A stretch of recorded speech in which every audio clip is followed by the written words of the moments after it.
Interesting fact, and very slyly not spoken about in music. We're back to music, guys, by the way. Finally. Good talk, thanks. Scooter Braun has bought Taylor Swift's old music. Ironically, Taylor Swift also kind of plays into this whole conversation. She plays massively into this. So, actually, a quote. She said she's sad and grossed out that Scooter Braun has acquired her old music. Grossed out. She paid Scooter Braun out to be like a really creepy manipulative guy. He is a little. Okay. Just a little bit. Like, not massively, just a little bullying hand in music for years is how she quotes it. Yeah. Taylor Swift's a fucking crybaby, though. So Scooter Braun has made movements. Big Machine Records was bought in a $300 million sale. Oh, that doesn't even seem like a lot. Including her back catalogue. Other things were included in that purchase. Oh, this was like a junkyard sale. Exactly. He went in, bought the right suitcase. And all of its contents. So they made it clear that Taylor Swift couldn't buy back her records in 2015, sorry. She could only earn them back as part of a convoluted deal. So she didn't own them anyway? Taylor Swift didn't Well, then what the fuck's she moaning about? She's hilarious, isn't it? She was moaning because she didn't own her masters. She needed to maximize her return on the money that was being made from streaming. So that was her fight. Because she could is that why she was talking about Apple Music so hard? She could cry to Apple Music and Jay-Z publicly because she couldn't cry to the people in control of the contracts.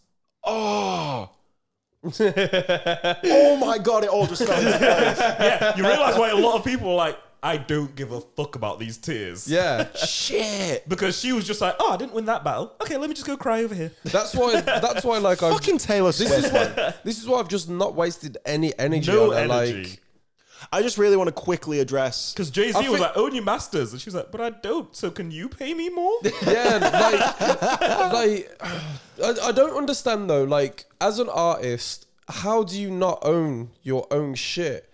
Like, bad contracts. Bad work, yeah. But no, when we look down to this though... No, young artists get shafted. Yeah, but... Or at least they did. Like now... They still do. They still do. But now that people like... The knowledge is out there. Now that the knowledge is out there that Russ, it happens... by the way. Russ is one of the most underrated, knowledgeable musicians in now hip-hop that you've got right people like Chance making it big, unsigned, like SoundCloud, all that kind of movement. People like Blueface that doesn't realise that he's signed to 4 different... He's paying money to 4 different labels. Some people are just happy to be on the show. No, I just think it's... Look, Mama on TV. I just think it's artists. I just think it's artists neglecting the fact that this is what comes with an artist. I'm self-employed. I have to do my tax return. I don't want to read through all of that boring paperwork, but it's something I have to do. As an artist, if you're not reading through your own contract, I have no sympathy for you. You should be... I don't think it's a case of not reading the contract. I think it's more of a case of just wanting a contract so bad that you sign the first thing that's put in front of you. It's like don't understand the repercussion. Yeah, that's your dream. Yeah. That's your big dream. And I think I'd end up in a situation like that. No, but I understand that because I understand as well that a lot of artists have come from nothing. So when you get dangled, 100,000 check over you, you're just gonna be like, I want that money.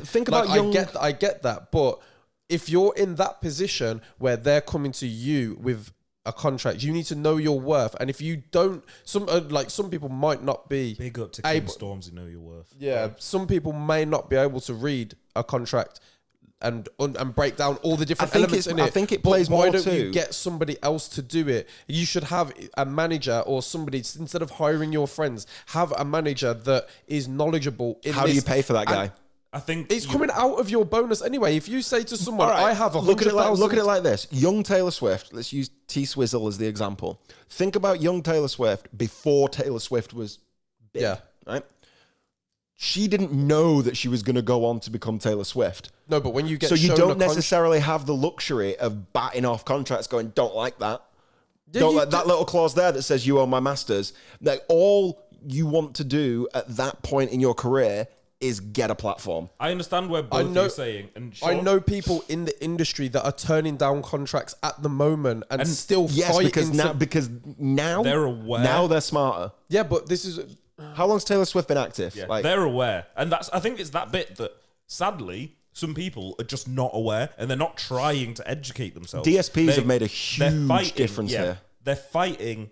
Exactly, that's a really good point. They're fighting just for that first step. And some people... still in this day and age of music, still think that though they may have gained some fame and streams on all these streaming platforms, what they see come into their TuneCore account isn't what they thought they would earn because they're comparing themselves to Lil Wayne driving all of these cars and they compare themselves to like, wait, I've released an album and I've got 5,000 people listening to it, but I've only got this amount of money sat in my TuneCore account.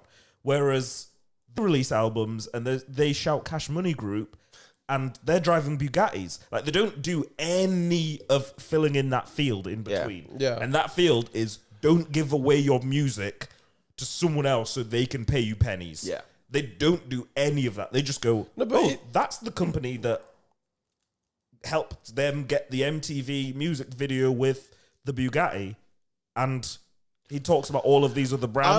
I want to jewelry. I want to switch lanes, but stay on Taylor Swift just for 1 second. The video that she just put out for "You Need to Calm Down." Mm-hmm. It's not the worst Taylor Swift song I've ever heard. Mm-hmm. Just putting that out there. The beat got stuck in my head for a few days, and "Shade never made anybody less gay" is a great line. However, there's a political point that needs to be made, and I would feel like on a music podcast, I'm doing a disservice if I don't address it. So, welcome to another TED Talk. Everything's going great in the video. It's all about pride. It's lovely. It's great. I'm sure it'll go down a storm.